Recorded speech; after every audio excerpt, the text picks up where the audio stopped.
those events after that, like after the drugs and stuff?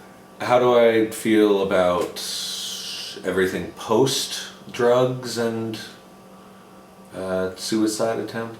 Well, memory is really foggy, because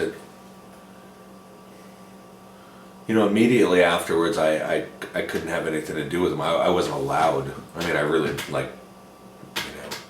people that were close to him, like his girlfriend at the time, they thought I was, totally to blame, you know what I mean? Or at least enough to blame that they didn't want me around. And it was rough. I mean, that was really rough, because I really did love the guy, and I didn't want to be excised from his life, I wanted to help him, but everyone thought I was a real bad influence.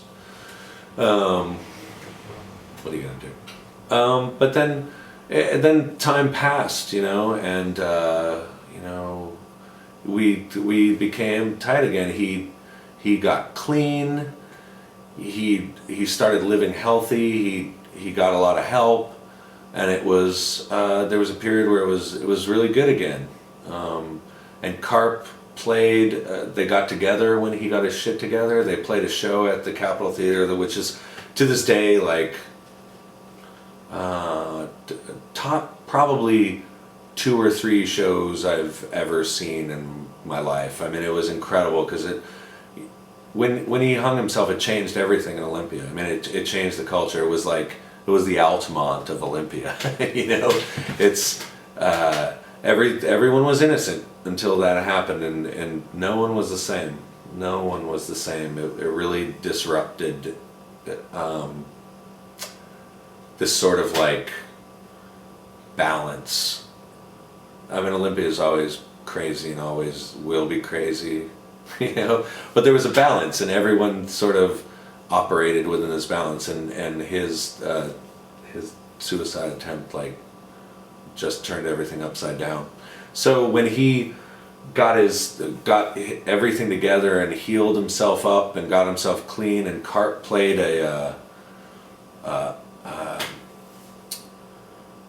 what would be the right word for it? It wasn't a reunion show. It was like like almost a welcome back show, and it was incredible. People just all of us that were close to the band were on the side of the stage. Everyone just weeping. I mean, no joke. People crying. It was incredible, and they were the best band in the world at that time, and it was an incredible show, and just the emotion of them coming out of this really tragic situation was truly incredible. And then, but he couldn't fight his demons, and he slipped back into it.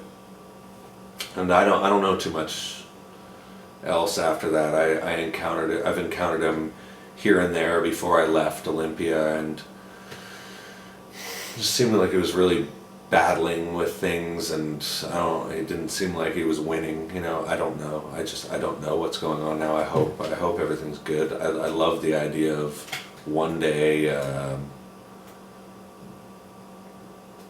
having him back as a friend, you know what I mean? Reconciling, and having him be back to that person that I originally met, who was really incredible. He was amazing, incredible musician, amazing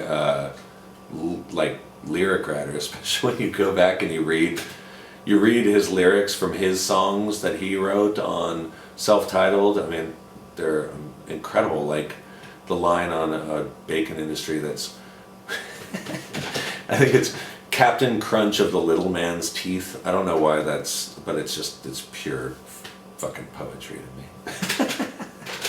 But he had books and books of he showed me a lot of stuff he read, and he was like I don't throw the word around very much, but he was borderline real special, almost genius-y when it came.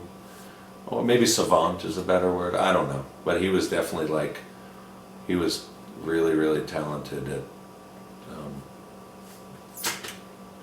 expressing what was going on inside himself. And it's real tragedy that it never came to more fruition.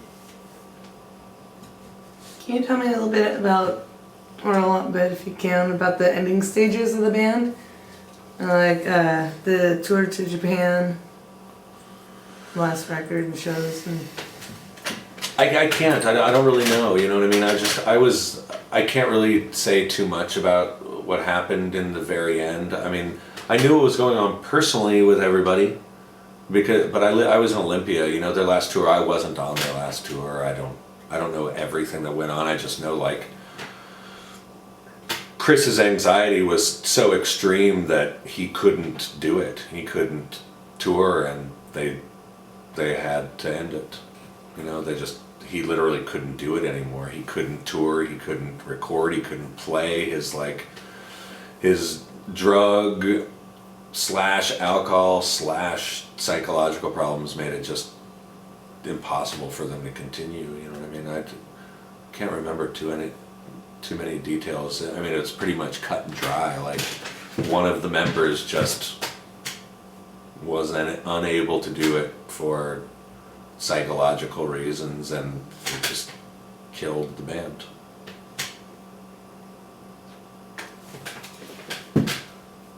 how about the time or the period after CART breaks up? Like, can you tell me a little bit about that, and just like how it was for each member? Am I still in there? Am I still on camera? Yes. Your blue mug is still up there. Well, after the band broke up, Scott moved to Seattle, and he played with a band who I can't remember, who weren't very good. Well, I didn't think they were very good, and I thought he was slumming it.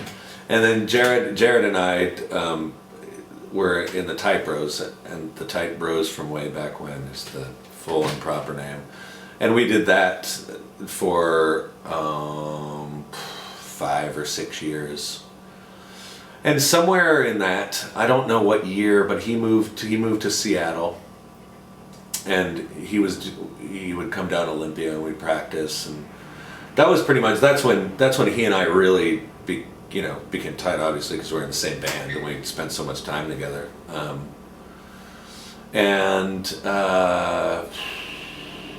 And then the Tight Bros broke up, and then him and Cody started Big Business.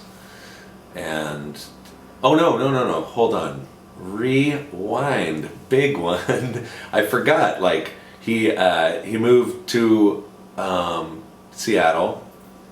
And the Tight Bros happened for about 5 years, and then the Tight Bros broke up, and he started a band with Scott again, The Whip, with Scott and Joe Preston, who were incredible. I mean, amazing. They were. I still like Carp the best. I still like Carp the best. Well, because they're one of my favorite bands of all time. It's like, I don't think there's going to be. There's hardly ever going to be a band that's going to overtake them. But he was in him, Joe Preston, and Scott were in The Whip, and then Scott died. What year was it that Scott died? You want to tell me about, like, what year was it, and how did you first find out about the accident? Why don't you tell me about the accident? I didn't tell you about Scott, what happened with Scott after the band, except that he was in The Whip. But when Scott also after Carp finished and Jared moved to Seattle, then Scott moved to Seattle, and then they started The Whip. And then I moved to Seattle, and obviously we're all still best friends, and Scott and I were great friends. And what was the question? What am I answering again? I'm sorry, I shouldn't have been drinking. My mind is starting to It's okay. That's my job, to be on top of it. Unfortunately, I'm not that good at it. Tell me about, like, around what year it was, if you can remember, and I'm sure you can remember. So in the year I'm talking about the accident with Scott's accident. Now Well- you first found out about it. Well, Scott and Jared had moved to Seattle, and then I moved to Seattle, and you know we were all friends, obviously, and they started the whip, and that was great. And then the night, I feel like I want to lead up to it, but I guess I should just start like. I don't know. What was going on in like your guys' lives? Like what was the daily? I mean, like was Scott still being crazy? Like, Yeah, I mean, Or, like, in Seattle, we just, you know, our friendship never stopped. I mean, we were like brothers. I mean, we were like family. Like, you know, had he not died, we'd all probably be living in Los Angeles together, like Jared and I are now, without a doubt. You know what I mean? And he'd probably be really famous. He'd be twice as famous as anyone that we knew. He was just that kind of guy, and was that talented. But he and I were, you know, we were best friends. And the night that everything happened, he and I, the night before, we had been out, and we were talking. We were out with friends. We were always out with friends, and he worked in bars, so we rarely had like one-on-one time because it was just such a crazy social scene there. And the night before he died, we had made plans, like specific plans, like tomorrow night, you and I, let's go out, let's hang out, let's go to someplace where all our friends aren't, so we can just hang out. And I was like, that sounds great, let's do that.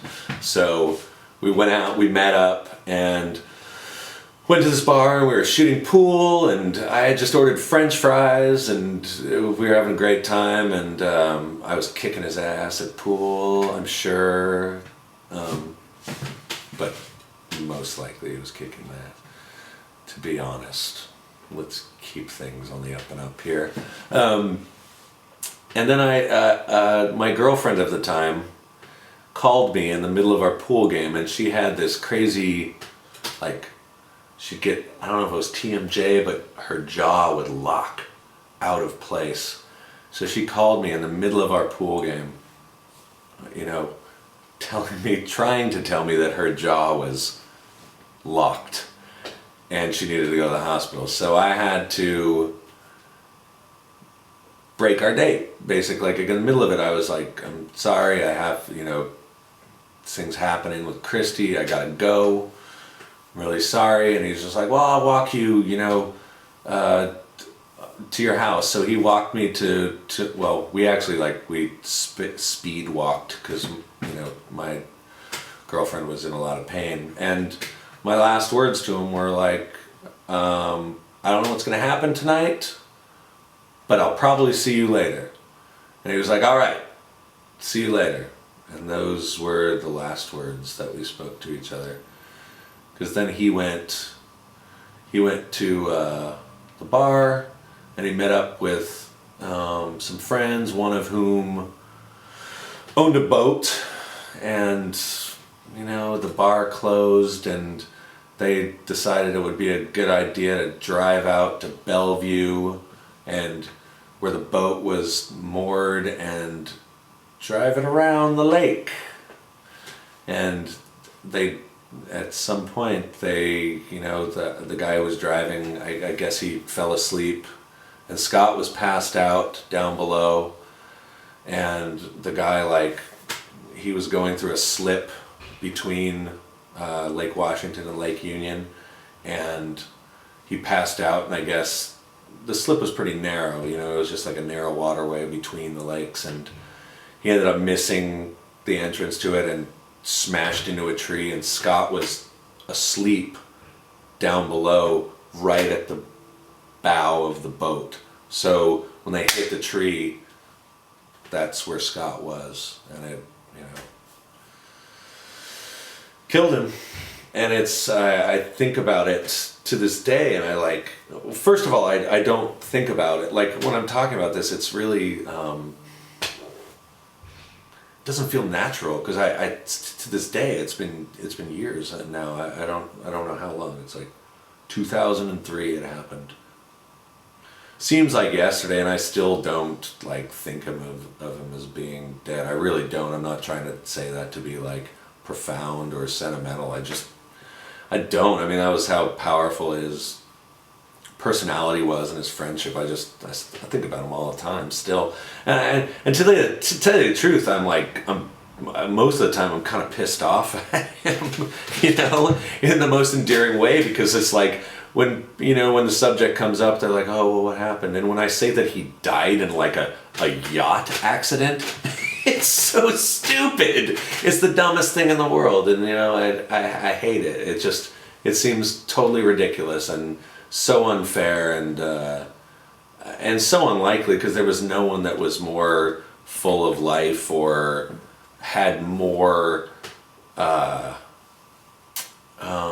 a brighter future. You know what I mean? And it's just life is unfair and cruel, and I hate it.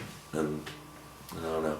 It was funny. Because I moved recently, and I was shedding all of my my belongings, and I was going through letters and stuff, and I just happened to have kept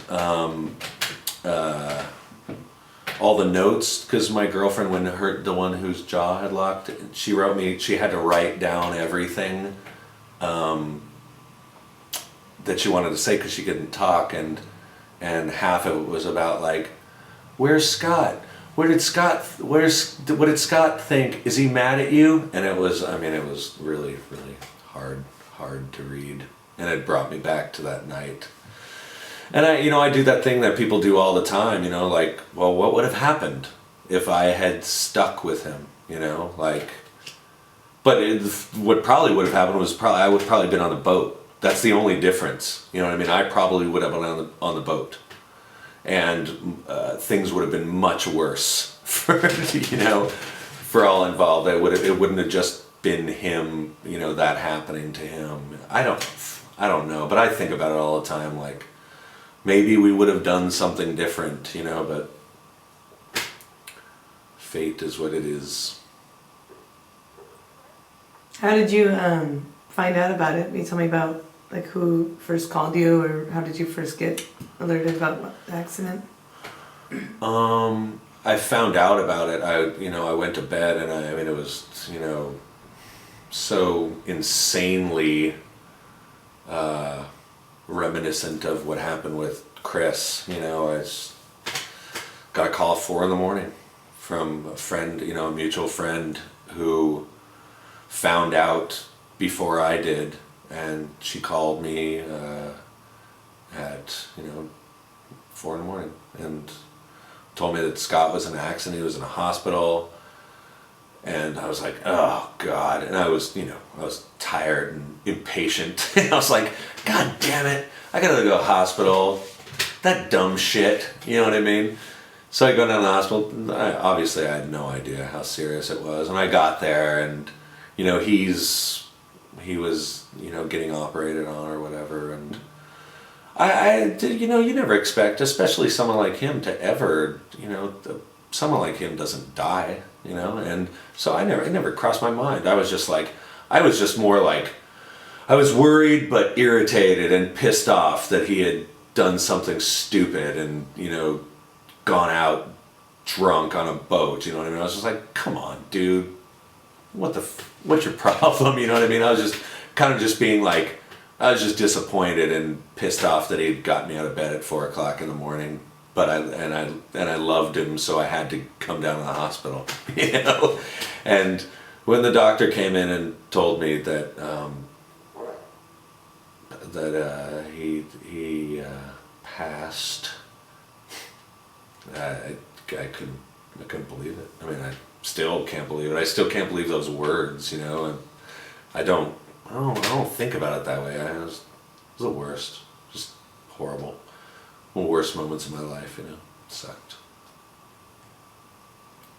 Yeah, it's crazy. Heavy stuff to have to deal with.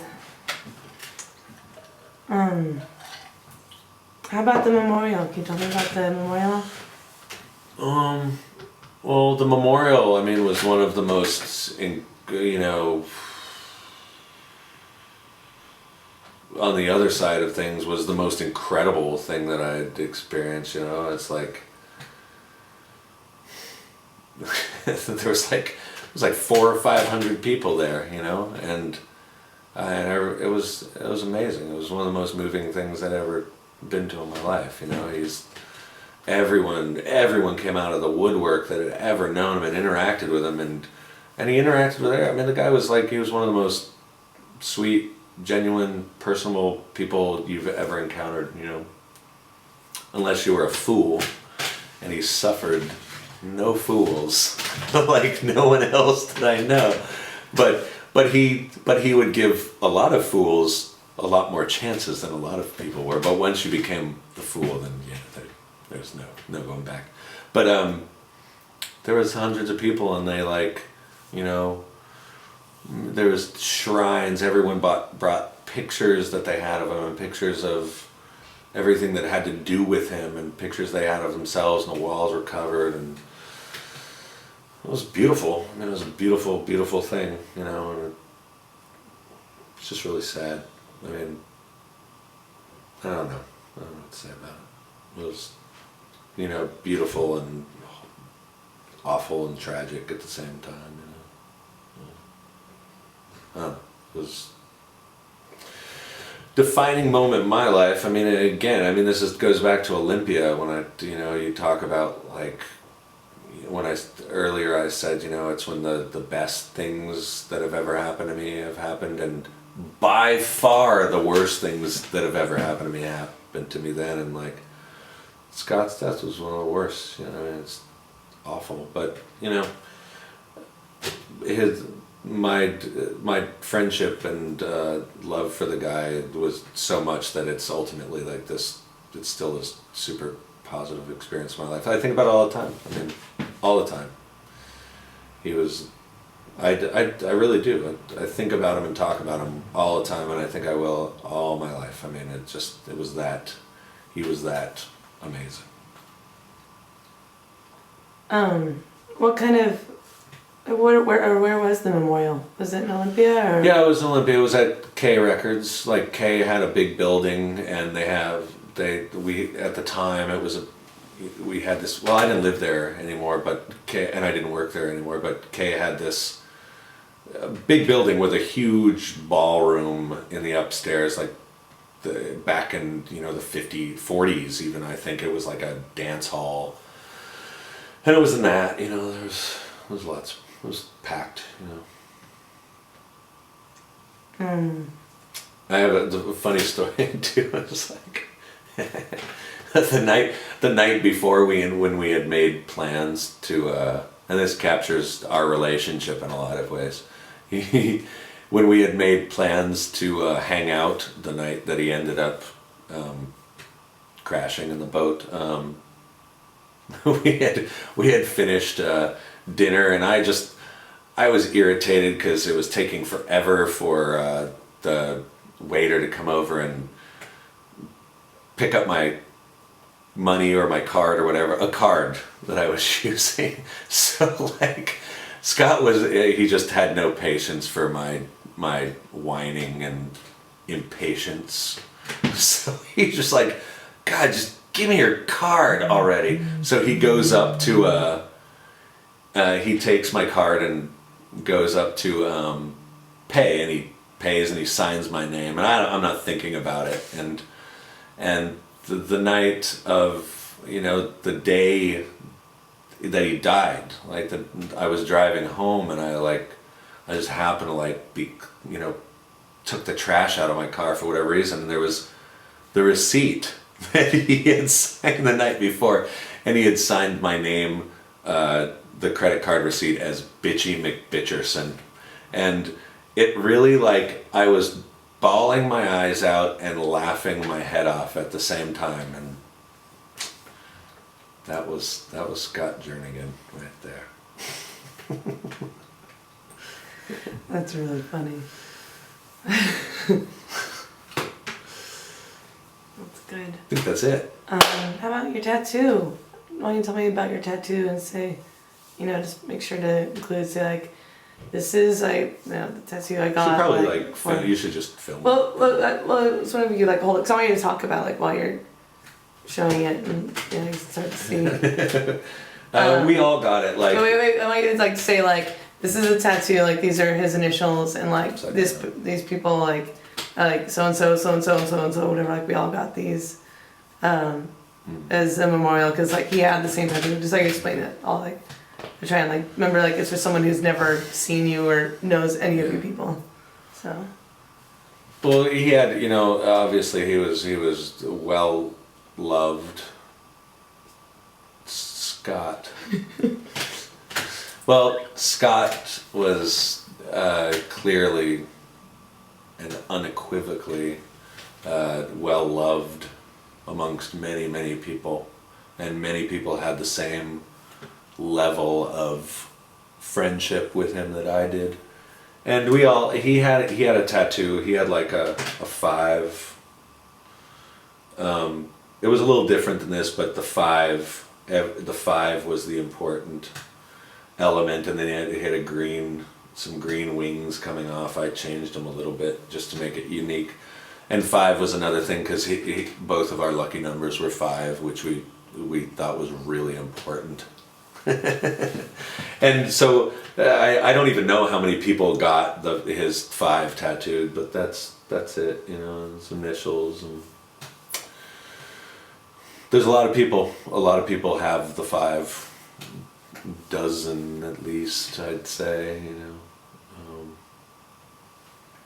But yeah, that's the level of dedication and love for him that people were, immediately moved to mark themselves permanently with his memory.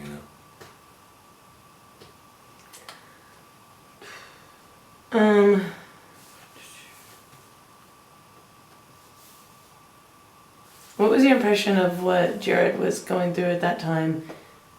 And also, where was Chris at that time?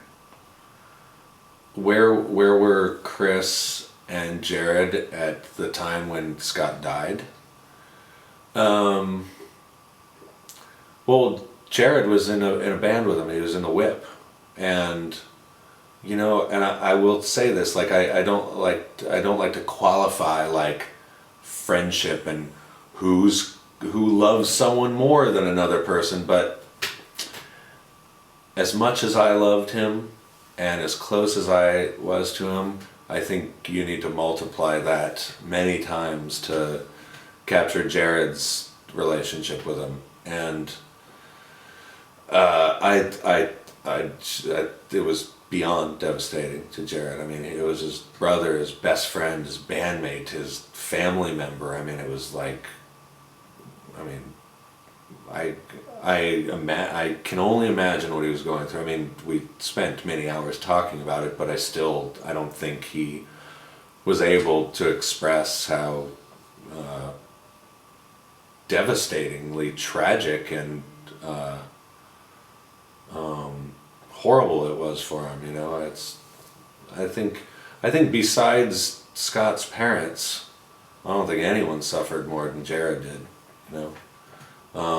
I can't speak for Chris because I don't know. I've never talked to Chris about it. I don't know. I don't know how he feels about it. I certainly know Jared's. I don't think anything worse has happened in Jared's life. Not that I know of. Not that he's ever told me about. How was the period after Scott's passing? After Scott died, it was just dark. You know what I mean? It was dark, but also strangely life affirming. I mean, I remember Jared and I having like a very specific conversation shortly after he died about how like this can't be a tragedy in our lives. Like we have to turn this into inspiration. You know what I mean? And it did. Like it changed my life. I thought a lot about it. Really made me realize how valuable my friends were. It made me value like how random and tragic life can be, and that you better do all that you can do with it. And I know for a fact that's what Scott would have wanted us to think. You know what I mean? We're like we turned it into something that we turned it into this positive motivation pretty quickly, and most people that I know did too. You know, we didn't. I mean, we all mourned. I'm still mourning, but no one like. He was just too positive of a personality, you know what I mean? It was impossible to like. It would have been one thing if he was like a horrible junkie who was just like his death was inevitable, but that was not true whatsoever. Like that he was taken away when he was at the prime of his life, on the verge of doing really great things, really made us just go, you know what, we all have to do the best that we can do in our lives and make shit happen. And it has for all, you know, pretty much everyone that was really close to him is doing really well and pretty happy and successful in their own way. And I don't think that there's not a connection to what happened with Scott. I mean, everyone was, you know, no one wallowed, you know. Everyone was very, like, everyone that was close to him was very, it made us all in a family that, it connected us all forever, you know what I mean? Like all the people that were really close to him, people I didn't really know, because he hung out in different groups, but we all bonded in him leaving, you know, and those people all are people I value, you know, exponentially, you know. Definitely. How about the formation of Big Business? And how do you think Big Business relates to Carp musically, if at all? Well, Big Business was sort of like this, to me, I don't know, I don't think I've ever like talked philosophically about what Big Business means to Jared, but it was clearly like, I mean, it's his version of the phoenix rising from the fire. So corny, but it really is. Like Jared was not going to let all of that destroy what he wanted to do, and I think it's ultimately part of, you know, his legacy. You know, like I don't know. It's hard to tell. He wasn't going to let him stop. It goes back to what I was saying. I think it was like when Scott died, he left us all with this sense like we have to do bigger and better things because life is short. And you know, as much as he was into, you know, Carp and the Whip, still was lazy. Everyone was lazy about everything back then. We were in bands, but we didn't work very hard. When that happened, when Scott died and he formed Big Business, Jared like put all of his blood, sweat, and tears and energy into it, and this is the product. You know what I mean? Product of like real dedication and hard work, and I don't have any doubt that Scott is a huge inspiration somewhere within that, you know. You have Scott's journal or the notebook? Yeah. Do you want to? You can just film that, I guess. I don't know. I mean, do you want to look at it? I don't know. You can just that kind of would be something that you can just. Was there anything in there in particular you wanted to point out, or? Just the haikus. Haikus. You read your haikus? They drew K for some reason. I don't know why, but the haikus are amazing. I think there's a really good picture that he drew of himself. I think. drew himself as a superhero. Maybe it's not in this.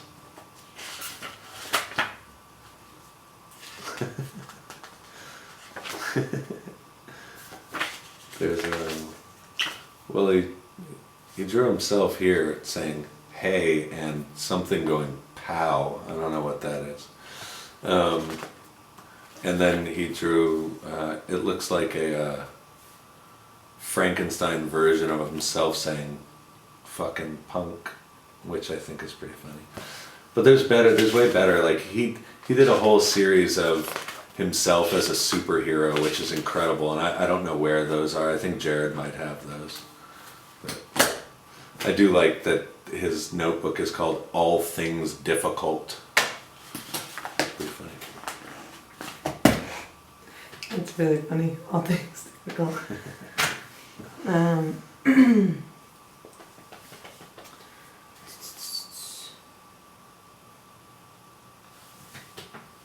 gonna pause it for a sec. So can you tell me a little bit about Jared's overall music career and just the whole thing so far in terms of stages and difficulties, triumphs? Well, from my perspective, what Jared's done is like, it really is like, it's an incredible story. It's almost Shakespearean. Because he really has like survived like these really horrible things. Like this whole story of Carp and even the whip is tragic. You know what I mean? And it's a testament to his perseverance, and it's also a testament to living your life properly and respectfully and with common sense, which I know very few people who I have more respect for, and most people that know Jared have more respect for than Jared.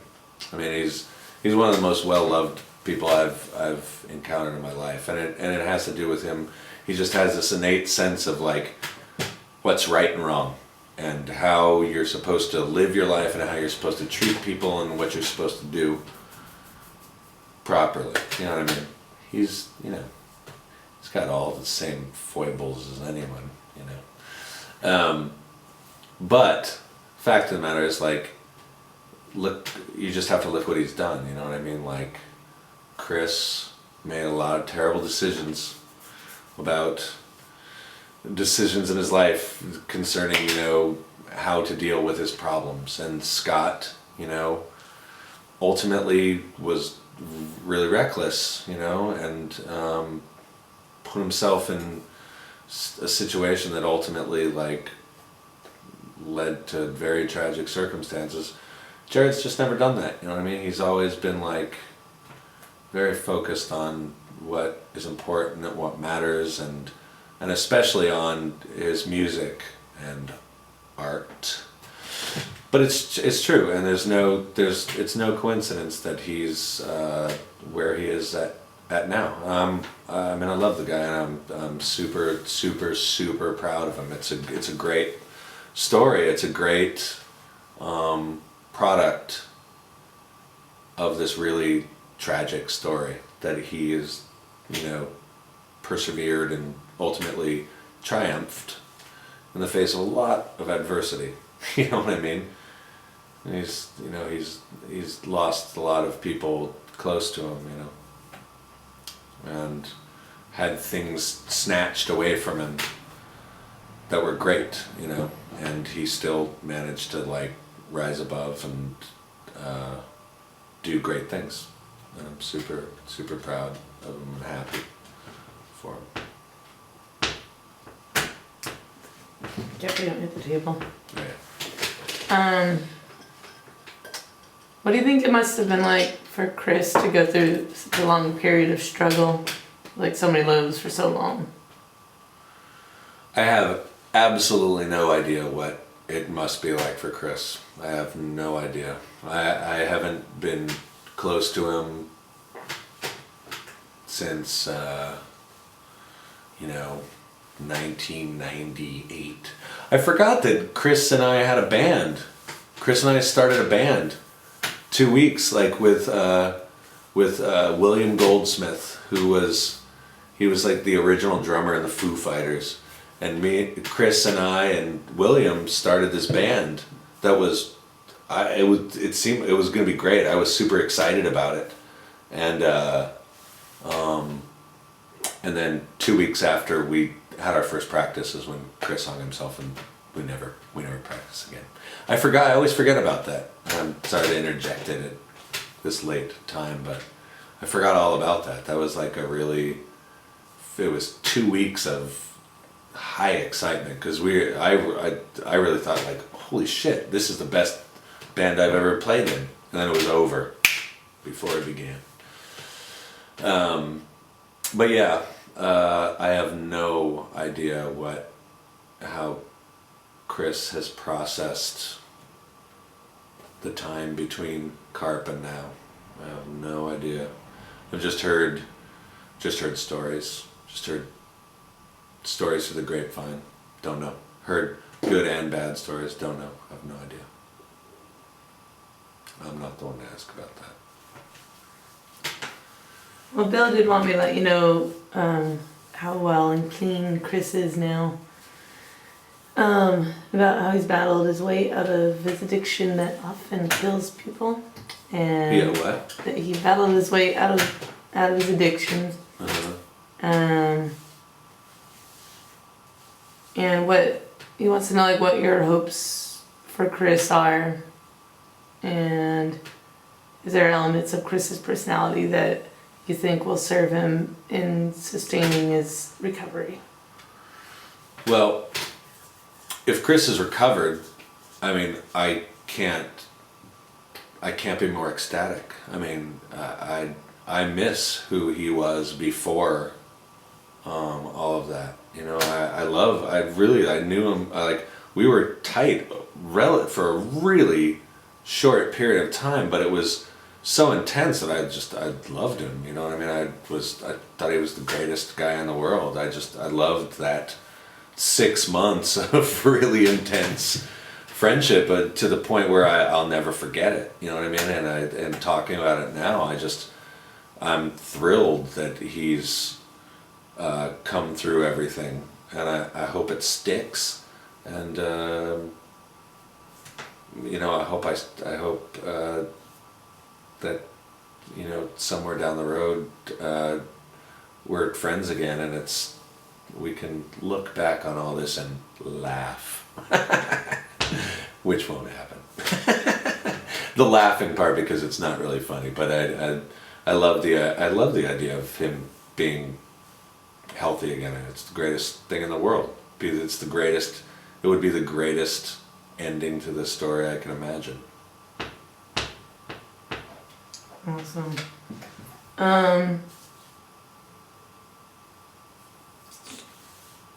How do you think it is that the Melvins came to ask Jared and Cody to join their band? How did Jared and Cody end up in the Melvins?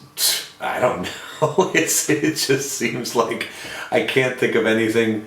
I think Jared just willed it, you know? I mean, Jared being in the Melvins is like me being in the Rolling Stones, you know? Or the Beatles. Like, Jared grew up, like if Paul McCartney said, you know, we need someone to replace John Lennon. Sean Kelly, I think you're the man. I mean, I'm whoops. But I mean, Jared grew up like with the Melvins. The Melvins were his Beatles, you know what I mean? It's incredible that he's in that band. It's insane. And he, like, you know, he modeled himself musically. I mean, his blueprint is from the Melvins. I'm almost positive, you know, and I think he just did it so genuinely and originally that, you know, Dale and Buzz were just like, you're a product of us. You're this. They came from the same place. Obviously, it seems seamless. You know, I don't know too much. I remember getting the phone call from Jared telling me that that they asked them to be in the Melvins, and I just like almost crashed my car. It was just so ridiculous.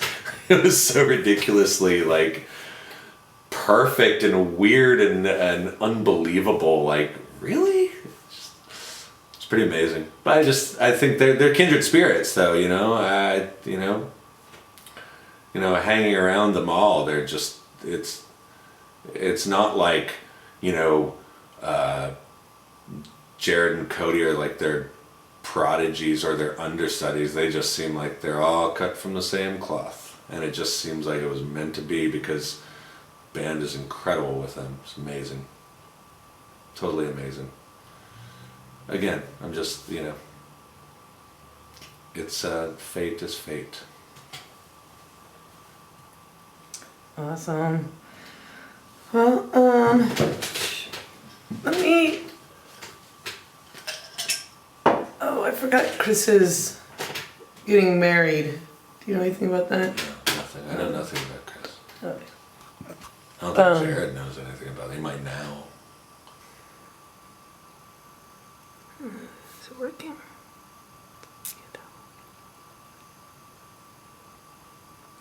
So there's the tattoo, the initials.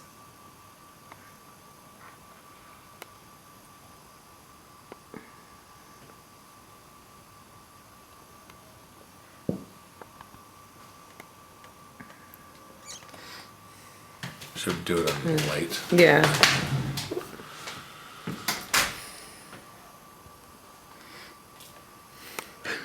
Pull everything off the table. Okay.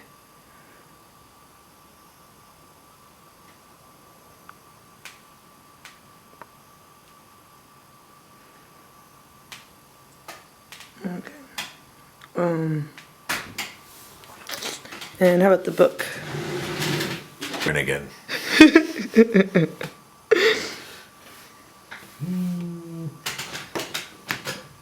That's awesome.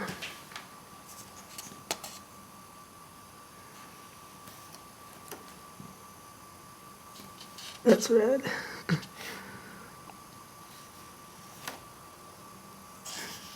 Yeah, he was an incredible artist too that no one really knew about. Haikus. Yeah, you might want to film these because some of these might be great. Hey, wait, I didn't get these.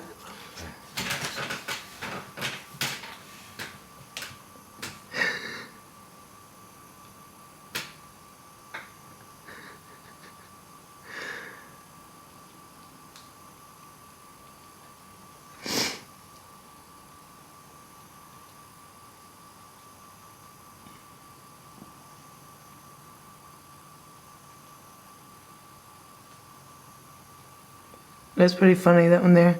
Every morning, taking care of big business. We're out of TP. Whoa. Wait, really? I didn't realize that. That's fucking funny. I don't know if that. I wonder if Jared knew that. I gotta talk to him about that. I'm gonna ask him about That's that. crazy. Oh, 2 minutes left. I'm gonna ask him right fucking now about it. That's amazing. That would be crazy.